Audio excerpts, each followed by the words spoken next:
The American Revolution is the reason the United States of America as we know it exists. To put it simply, it was the rebellion of American colonists in the then 13 colonies against British rule and British taxation without representation. Obviously, the American Revolutionary War ended in a rebel victory, as otherwise the US wouldn't be here. But in this video, I'll be imagining what would have happened if the war went the other way.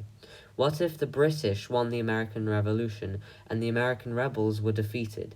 But quickly, before we get into alternate history, we need to first look into normal history. After the British victory over France in the 7 Years' War, the British government was in severe amount of debt, which they had to find ways of paying off. One way of gaining money was through taxing their overseas colonies, specifically America. In 1765, the British Parliament passed the Stamp Act, requiring a tax be paid on all papers and documents within the 13 colonies.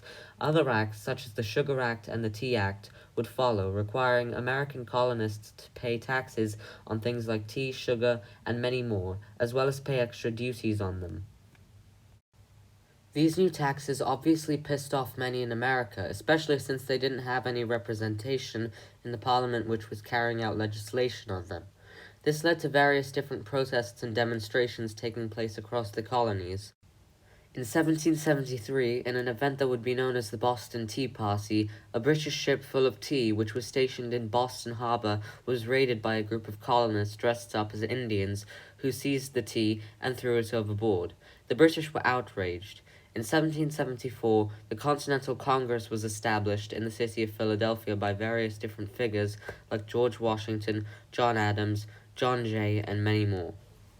In 1775, the Revolutionary War officially began between the American Continental and British armies, and in 1776, the Declaration of Independence was signed, officially declaring the United States as an independent nation, free from the British Empire. Throughout the war's 8-year span, the Americans fought the Brits with fierce guerrilla tactics and inflicted heavy casualties on them. Later on, other powers such as France got included in the war on the American side. By 1780, the British grew tired of fighting a pointless war on another continent when they had other things to focus on, especially after battles like that of Yorktown ended in an American victory, causing British General Cornwallis to surrender and ending the American War in an American rebel victory. 2 years after the war, a treaty was signed in Paris promising that American independence would be recognized by the British. For about a decade after US independence, the Founding Fathers would bicker about how the country would be run. Eventually, George Washington would become the first president of the United States in 1789. Due to revolutionary ideas spreading from America to Europe, France would have their own revolution against their king, leading to the establishment of the French Republic, and eventually leading to the Napoleonic Wars. In the 1800s, the US fought the British again in the War of 1812, went through constant amounts of partisan arguing and shifting, fought the Mexicans, fought a civil war against pro-slavery Southern Confederates, fought the Spanish, what have you. In the 20th century, America would fight 2 world wars and would establish their position as the most powerful country in the world, a title which they still hold to this day. But what if that was different? What if in an alternate universe, the American rebels lost the American Revolutionary War and the British came out victorious? What if the American Revolution failed? The point of divergence for this to happen is simple. Don't let France get involved. To keep France out of the war, 2 things would need to change. Number 1, Benjamin Franklin. Franklin, while serving as the US Secretary to France, played a key role in convincing the French government to join the American cause. So to prevent this, Franklin would need to not go to France. The easiest way to do this is to kill him before he becomes ambassador. And number 2, the British would need to decisively beat back and humiliate the Continental Army from an early stage, thus sending a message to the French that the British were not to be messed with. So that's the point where it changes. Here's the timeline. As usual, after the British begins taxing the 13 colonies, the American Continental Congress would be formed and the American Revolution would start in 1775, with the Declaration of Independence being signed in 76. On July 16, 1776, Benjamin Franklin dies of a heart attack in Philadelphia. This would be a major blow to the Continental Congress. The Continental Army would have attempted to invade Canada through Quebec, but would fail miserably against the British, who would push them back through New England. By 1776, the British would also invade the US from the south. New York would be the most embarrassing blow to the Americans in the war, with the British winning at Long Island, Kips Bay, Harlem Heights, Valcour Island, Mamaroneck, White Plains, and Fort Washington. After taking New York City, the British would then push into New Jersey and Pennsylvania. General George Washington is killed at the Second Battle of Trenton in 1777, and this deals a massive psychological blow to the Americans, as well as sealing France's decision to not get involved in the conflict. From there, the Americans would suffer defeat after defeat. By mid-1777, the British government would begin offering amnesty to all American patriots who surrendered and switched sides. With Washington dead, morale was low, and many Americans believed that the war was already lost as British forces pushed through Georgia, South Carolina, and North Carolina, as well as most of New England. In January of 1778, the Continental Army would surrender to the British, and the American Revolutionary War would end in a British victory. After the end of the war, the colonies would be placed under martial law as the British would try to work out what to do next.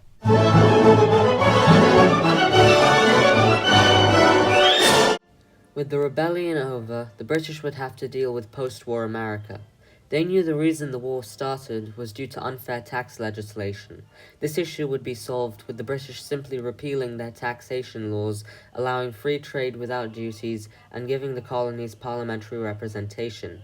The 13 colonies would also be split into 4 administrative colonial nations by the British, each being led by a loyalist leader so as to truly regain control of the former US. These countries would have similar systems to Canada, being subservient to the British and still being part of the British Empire, with the king as their head of state, however having their own smaller individual parliaments to govern over their internal affairs. It's also likely some American Indian nation would also be officially formed and recognized by the British somewhere around the Great Lakes. By 1782, everything in the colonies would be pretty much back to normal. The Founding Fathers, however, would not be shown the same amount of mercy. In 1779, Thomas Jefferson, Alexander Hamilton, Aaron Burr, James Madison, and many other Founding Fathers would all be tried, sentenced to death, and executed for treason against the British Crown. Their deaths would serve as a reminder to the American people to never rise up again, as figures like Washington and Jefferson would be forgotten in history. As the years would go by, the new American dominions would expand westward, especially in the South. Because the American Revolution failed, this would mean that revolutionary ideas wouldn't spread the way they did to Europe. And with France not joining the war, this would mean that they wouldn't be in as much debt as they were in the late 1780s, and thus the French Revolution wouldn't happen, or at least it would be a much smaller rebellion, and thus would fail. This would also mean no Napoleon, and King Louis XVI would be able to keep his head on his shoulders until he could die of natural causes. Also, with no Napoleonic wars, France wouldn't invade Spain, or anyone in Europe, and this would lead to a lot of things changing. Number 1, the Spanish colonies in Latin and South America wouldn't declare independence. Number 2, the Holy Roman Empire wouldn't have been destroyed, and thus Germany would have formed much earlier. Number 3, the Dutch Empire would still exist and would be much stronger than it was in our timeline. Number 4, Italy would be even more divided for a long time. And number 5, France in general would be a lot stronger without ever having to deal with the post-revolutionary and post-Napoleonic mess it did in our timeline. That is, if the King of France decides to be competent. Back in America, with the American dominions expanding fast, there would be a mass migration of English Americans and Canadians across the Mississippi to French Louisiana and parts of modern-day Oregon. The ethnic division brought on by this would lead to a war between France, Spain, and Britain, and the British-American dominions. The British Empire, with the help of the Americans, would win. Most of the northern half of the Louisiana Territory would be annexed into Canada, and Canadian settlers would move there in droves. The Southern Dominion would expand into Louisiana and Arkansas. Texas would still declare independence, but possibly with a different name, and California would become a British protectorate. From there, with France losing the North American War, it's likely that the French monarchy would still be toppled in the late 1820s, but would be replaced by a different type of democratic government than in our timeline. So think of it this way: the French Revolution in this timeline would just be later and more peaceful. Spain would also just go down a downward spiral from that point, eventually losing some of their American colonies somewhere in the mid-1800s. The Philippines, Cuba, and Puerto Rico would be seized during this war and would become British colonies. Throughout the early 1800s, each American dominion would begin to form their own individual identities, definitions, and cultures separate from each other. Especially as the Industrial Revolution begins, the dominions of New England, and especially New York, would grow economically and industrially, while the Southern Dominion would continue to benefit economically from farming and would be known for its questionable morals towards African Americans. Now let's talk about slavery. The British would still have ended the slave trade in 1807 and outlaw slavery in 1833. This would mean that the American dominions would all be forced by the British to give up their slaves, which would anger the Southerners, causing them to rebel, beginning a Second American Revolution in 1834, which would probably only last a year, with the Southerners surrendering to the superior Brits. Sometime in the 1860s, the British would also seize Alaska from a weak Russian empire and would incorporate the territory into Canada. Basically, in this timeline, Canada would be much bigger, with Britain and the British Empire in general being much more stable, both economically and politically. The scramble for Africa would still happen, except France would be less involved, and countries like Germany, the Netherlands, Britain, and possibly even Portugal would get more than they did in our timeline. Without the US's existence, it's likely colonialism would be much more prevalent and popular around the world, and without the unified industries of America, it's very likely the British would still be the single most dominant power in the world. Going into the 20th century, things start to get a little hazy. It's likely World War I would still have happened, except with different powers doing different things with different allies.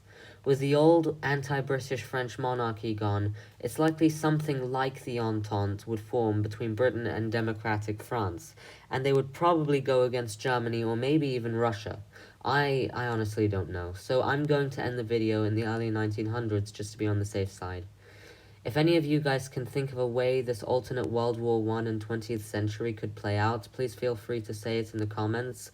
However, unlike the Central Powers series, a part 2 to this scenario is not guaranteed, nor do I have any plans to continue this. I could make a part 2 for the 20th century, maybe if some of the ideas in the comments are good, but it's unlikely. Anyways, thank you guys for watching. Be sure to like, comment, and subscribe, and of course feel free to suggest your own scenario ideas in the comments, and they could be made into a video. See ya!